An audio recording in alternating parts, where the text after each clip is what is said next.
What strategies do you use to manage stakeholder expectations and maintain that clear communication? Because you have, these large scale infrastructure projects, and you're bringing together clients and municipalities and contractors. What's your framework for making that communication work? Basically, right from the beginning, establishing a very structured and, I have to say, easily adjusted communication plan from the onset of the project. Isn't that the rule of all project management? Yeah, basically 101. So, not only, you're not going to just draft a plan and everyone's just going to say, oh, this is a fantastic plan and let's just follow this for the whole time.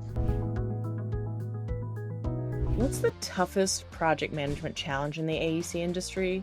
It's not always the budgets or the deadlines.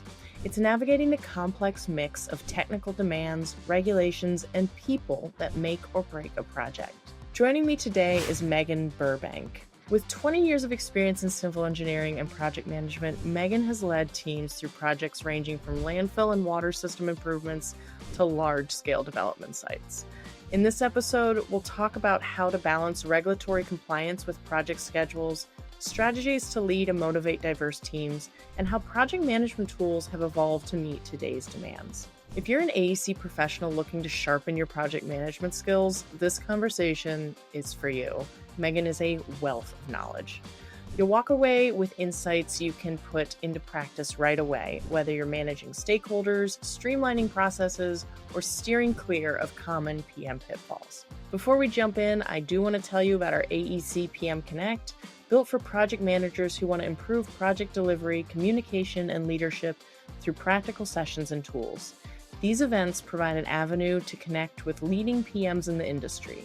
Visit aecpmconnect.com and register today. I'm your host, Fiona Johan, and this is the AEC Project Management Podcast. Let's jump right in.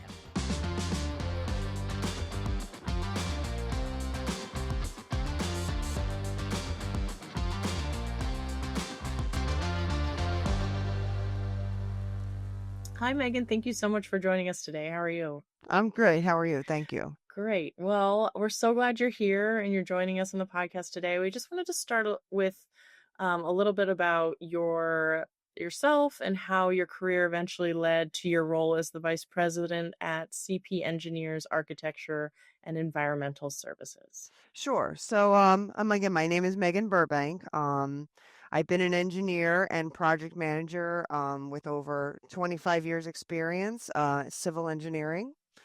Throughout my career, I've had the privilege of working on a wide range of infrastructure projects, large and small scale land development, solid waste landfill design, hydraulic and hydrologic modeling, stormwater design, utility infrastructure planning and design, which all comes along with extensive regulatory permitting requirements, especially through the New Jersey Department of Environmental Protection. My work has spanned, commercial, industrial, municipal, educational, and residential sectors, and I've been able to lead multidisciplinary teams basically through every phase of design, permitting, and construction. Currently, I serve as the engineering operations manager and the AutoCAD and GIS administrator here at my company, CP. I get to oversee technical systems and operational strategies. My responsibilities are great.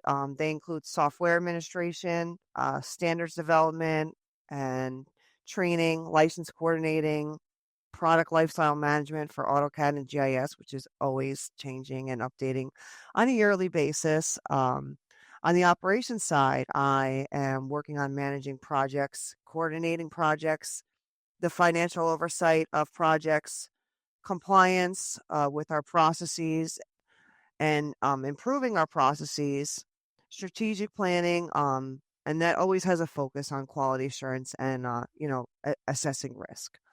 One of the most rewarding aspects of my role is that I'm able to mentor younger engineers and project managers coming up based on the things that I've learned throughout my career and the mentors that I've had.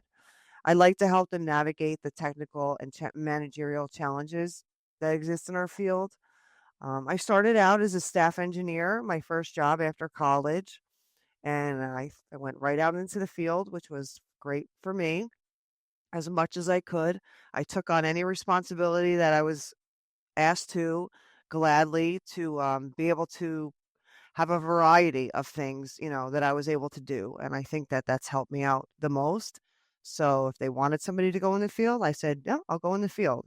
If they wanted somebody to learn a new program, I volunteer. I said, yes, I'll learn that new program.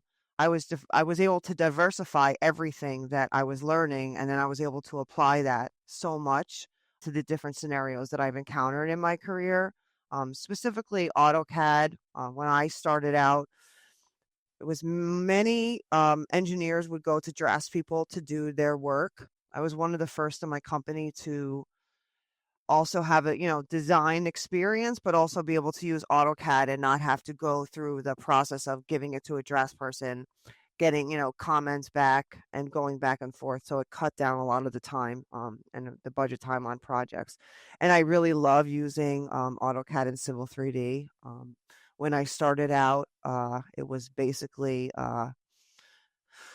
much different than it is now. I started out using Sofdesk, which was a DOS-based program for Civil 3D modeling. That developed into Land Desktop and then eventually into Civil 3D. And, really learning that and learning the progression of those modeling softwares and design with really great mentors along the way really helped me move through every single project from a residential design for a property and all the way to the $8 billion redevelopment of the Delta Airlines terminal at the LaGuardia Airport. Each of these experiences led me where I am today. And where I am today is at CP Engineers, where I plan to stay for the rest of my career. I'm very happy and I love my company. I love my job.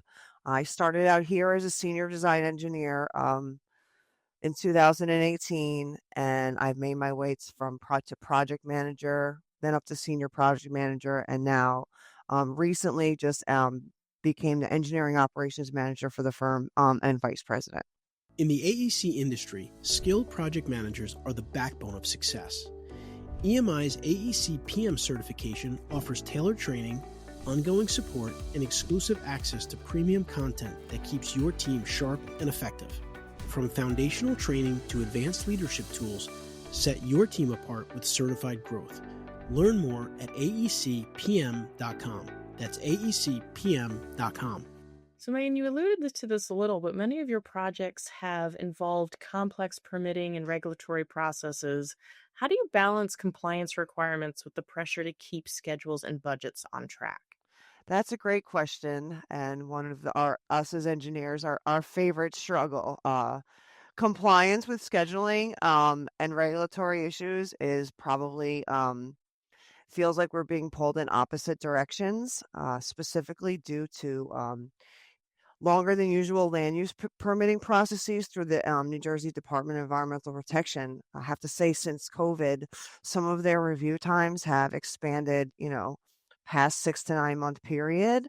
So trying to have to explain that to a client who really is looking at getting their project done as fast as possible is a big challenge. I think the biggest thing is to make sure that that understanding is given to the client and all the stakeholders of the project from the very beginning. So they understand that no matter what it is that they're looking to do, if their project is part of an area that is regulated, not only by the state, federal regulations, flood issues, those are changing. Flood elevations are ever increasing because of the storms we've been having for the past 2 years.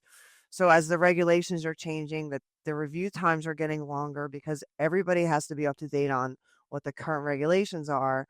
And, that has to be communicated to all the stakeholders of the project to make sure that we don't give them a time frame that logistically just cannot be met. So there are things that they just cannot do without getting permission, from the state in order to do those. So basically like I said, what we try to do is identify beforehand any tasks that can kind of run parallel, working on design while the permitting application has been submitted. so we can move the project along as fast as we can under those constraints. We like to avoid surprises. So one of the things that I like to do is make sure that we have these pre-application meetings with the regulatory agencies so we can discuss upfront what their time frame is looking like and what things that we should be applying for. There are several different permits that are available through the state for, wetlands permitting, land use permitting, flood hazard area permitting. Um, the best thing to do is have one of those pre-application meetings because then they tell you right then and there, this is what you should go for. Don't even try to go for this. And now you're saving, you could potentially save months of time if you're not wasting your time applying for the wrong permit.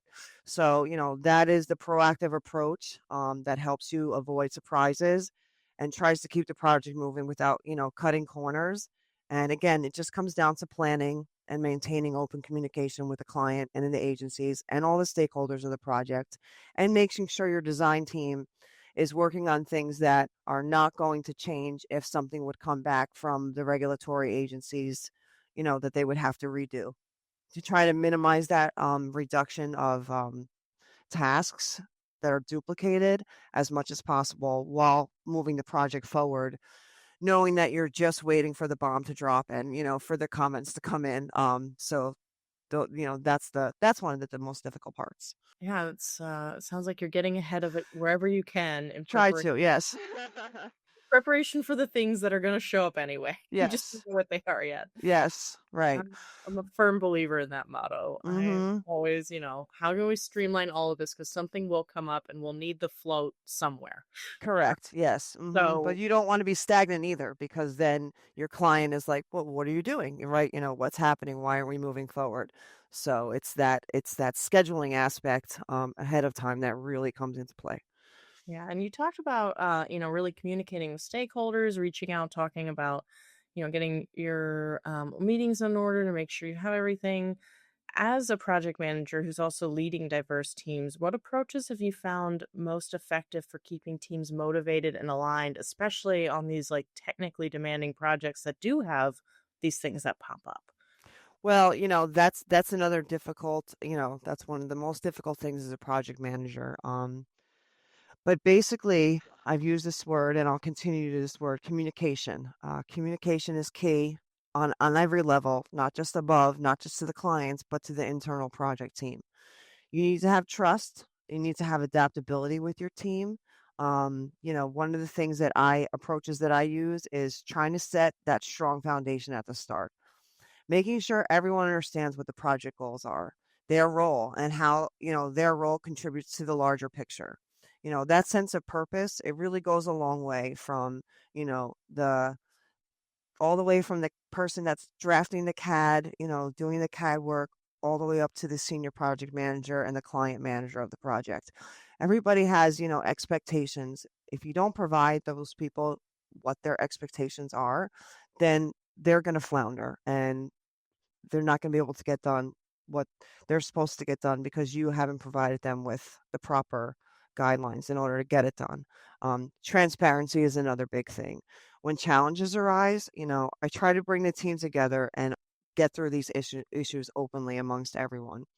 It helps to build trust, and it can also spark creative solutions. When you hit a wall, just because you're the project manager doesn't mean, the design engineer or even the AutoCAD person that's drafting the plans can say, you know what, hey, did you think about this? And you're so stuck in your project management, you're so stuck in, oh, is this going to meet budget? Maybe your head is not in the right place. So I think if you bring everybody together and it's a more of a collaborative effort, you'd be surprised about some of the things, some of the design solutions that can come into play that you necessarily didn't think of. And that also, provides a little bit of a motivation factor to everyone because they feel valued. It's you recognizing everybody's contributions and make sure that it's a collaborative process. And, that way the team is able to feel open and give you the suggestions and feel flexible. Every team is different. Sometimes the best thing you can do is just listen and let your team lead you, on this where they're coming from, and that's their strongest point of where they're coming from, and then you would be surprised. Um, One of the examples that stands out for me is I had a landfill construction project that we did some geotechnical work prior to the project, and we had an idea of what we thought was the sub base where we're going to build a brand new landfill cell. And when we got into the project, we realized that it was not native fill, it was not native soil, it was historical fill that had been placed there unbeknownst to anybody. And the characteristics of historical fill can be catastrophic to a project. We came across that. It could have caused a huge delay. So what we did was we got the client involved, we got the subcontractor involved, the prime contractor involved, the landfill staff involved. Our company was the quality assurance consultant. There was a quality controls consultant. We got them involved. And of course, we got the design engineering team involved as well. We went out to the site, we walked around, we saw actually in person what the effects could be. And we had a meeting right there on site, and we were able to come up with a solution and a plan to move forward, what to do with this historic fill, and how to keep the project moving, and not to have a huge delay. I can't agree more with you that communication is so important. And it gets so tricky too sometimes because sometimes you're like, this is a problem and we have it, right? Right. Mm-hmm. And you're sometimes the gut instinct in the smaller room is like, okay, well, let's just keep moving forward when all it would take is like a quick message to everyone saying, hey, we see this problem as well. We've Right. identified it. We want to move forward with it. And here's our plan XYZ. Let us know. Like it can be such a simple message and check-in, but just acknowledging those big things. Oh, yes. We all assume, well, everybody knows. No, they don't. They don't know. No, they really don't. That's a good, very good point. And also the assumption that, somebody, it always sadly comes down to the dollars. So you have to make the decision. Sometimes the right engineering decision isn't always the decision that the client or the contractor, wants to go with, because when it comes down to it, it's how it's going to affect their back end. So that's a challenge in and of itself. And then sometimes you have to deal with the issues of this conflict between what the contractor believes is included in his original scope, and now he wants a change order because this is an unforeseen condition, and then the client doesn't want to pay for that because how are they supposed to know? And the blame game starts. So I think that open communication and having everyone involved up front is the best thing to do to try to prevent that conflict from escalating to a point where it's literally going to shut the project down. Absolutely. I think we've touched, I have a few more questions around the communication piece because I think it's so vital. Mm-hmm. What strategies do you use to manage stakeholder expectations and maintain that clear communication? Because you have, these large scale infrastructure projects and you're bringing together clients and municipalities and contractors. What's your framework for making that communication work? Basically, right from the beginning, establishing a very structured and, I have to say, easily adjusted communication plan from the onset of the project. Isn't that the rule of all project management? Yeah, basically 101. So, not only, you're not going to just draft a plan and everyone's just going to say, oh, this is a fantastic plan and let's just follow this for the whole time. Okay. Especially when you're dealing with these large scale projects, because, they happen over a number of years. So that plan needs to be meticulous. It needs to be structured. It needs to think about all the different aspects of all the different stakeholders, and really what is important to them. What's important to a contractor is not important to the client. What's important to the client may not be important to the contractor. So identifying those things up front and making that plan adaptable to the changes that always come on during these projects. That is the most important thing. Having the plan, having everybody buy in on the plan, creating a plan and having everybody buy in on the plan is something totally different. So making that available upfront to everyone so they can add their input. Whether you take their input or not, that's another situation. But, just so they feel that they had the ability to make it a more of a collaborative effort right from the start. So you're not setting expectations for different stakeholders that they're really not willing to meet right from the start. Yeah, it's really important. There's a lot to manage there. And I really like what Yes, you said is having a plan, establishing a plan, and knowing that you're going to have to adjust, especially on these longer term projects. I think correct, right. that is Yeah, another thing is, these teams change when you have these long-term projects. So you're rarely ever going to have the same people that were involved from the onset to the all the way to the end of the project. This LaGuardia, that was over a 3 to 4 year period that just the design of that project took. So you have to have that transparency and that open communication with everybody, so everybody knows what's going on, and then it takes less time for people to catch up when they're coming in when it's in the middle of the project, because you have people that have been there, that know the history, that know the background, and someone's just coming in on it, and you don't want that time frame to be so huge. absolutely. Would you say over the last 20 years, when we're talking about how to communicate, how to manage these huge projects, what tools have you seen that have evolved in the AEC industry, and what changes have had the biggest impact on your day-to-day work? I think the project management tools have just literally skyrocketed in the past, several years.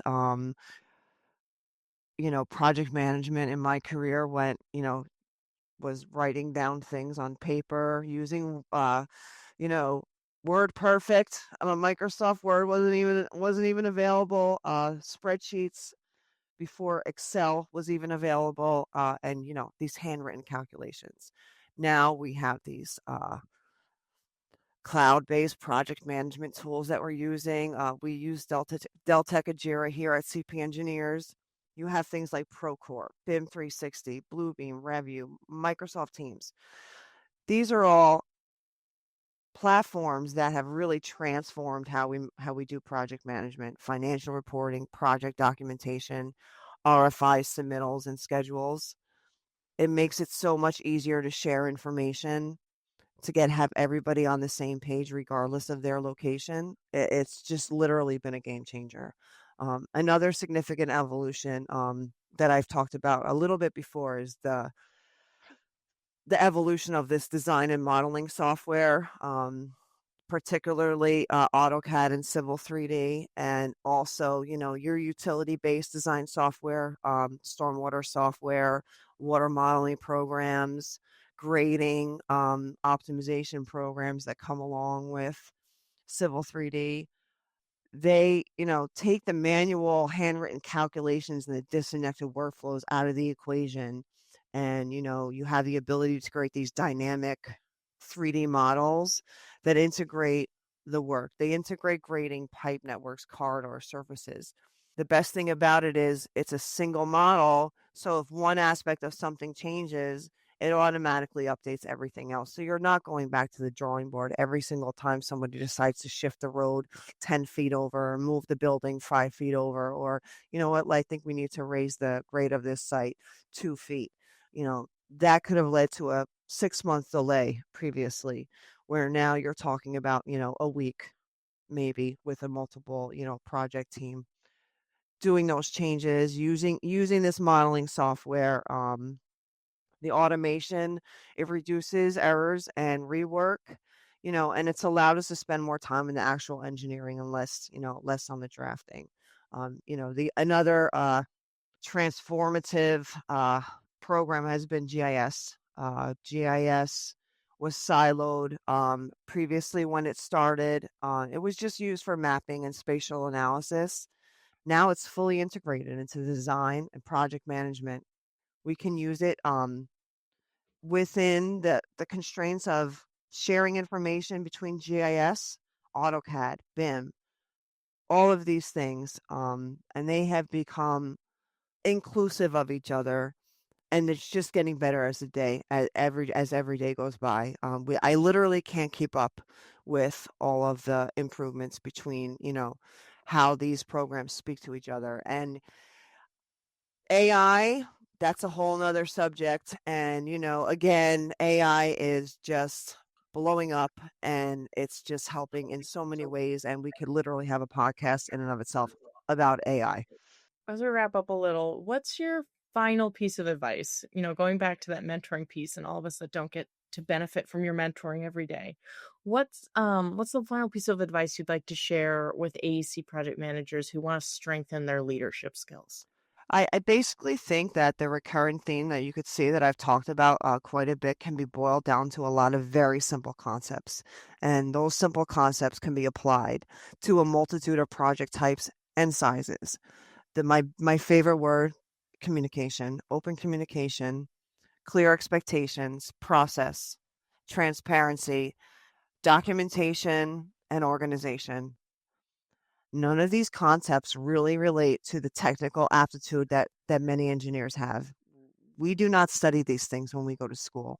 We study design, process, physics, chemistry, engineering principles.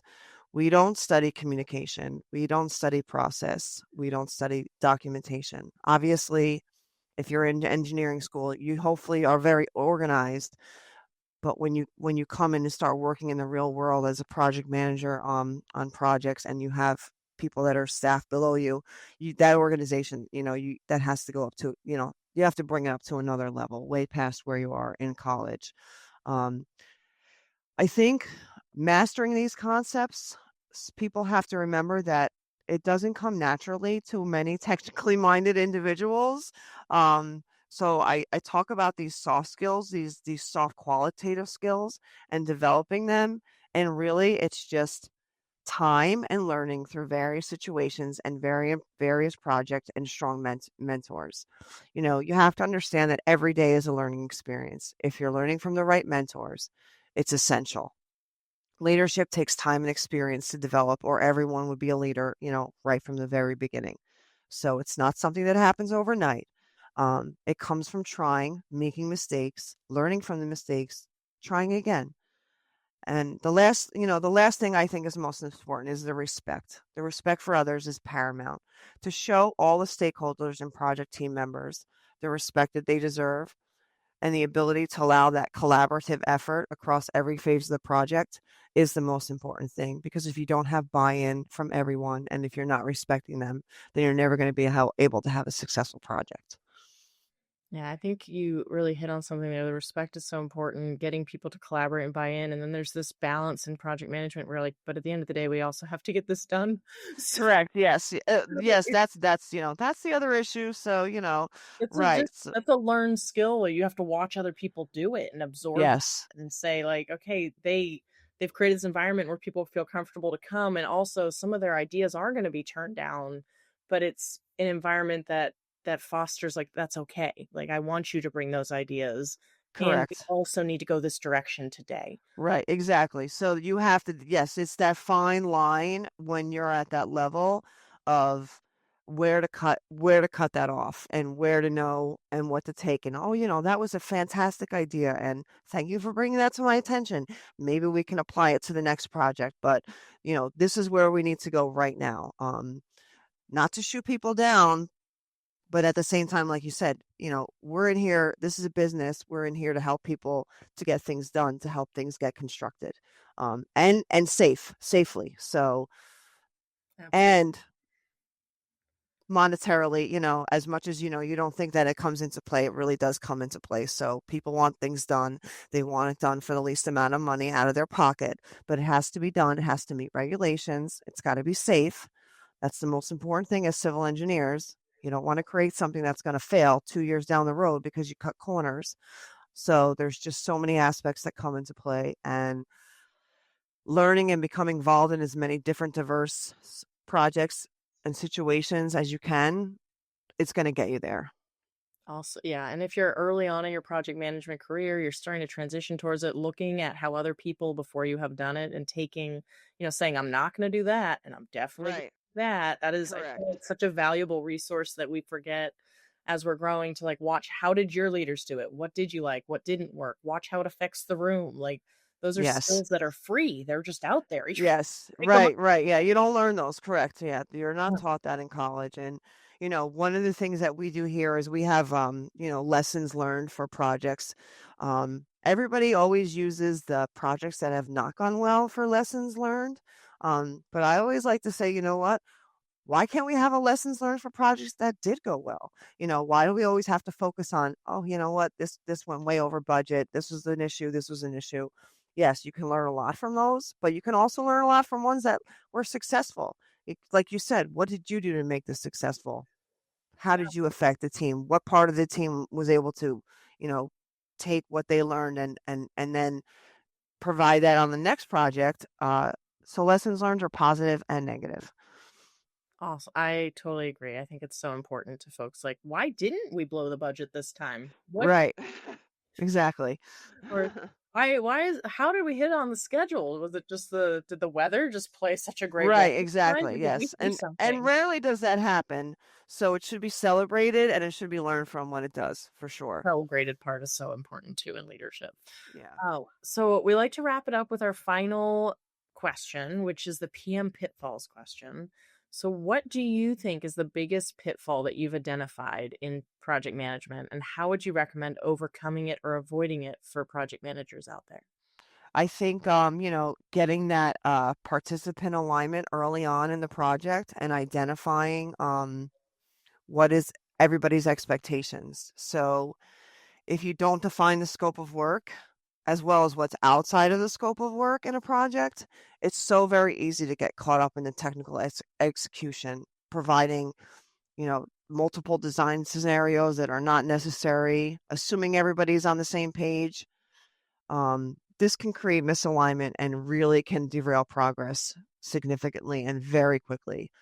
Scope creep, conflicting priorities, and unclear expectations, they cause major delays. Not because the team wasn't capable, but because that time up front wasn't invested with getting everybody on the project team in the same space.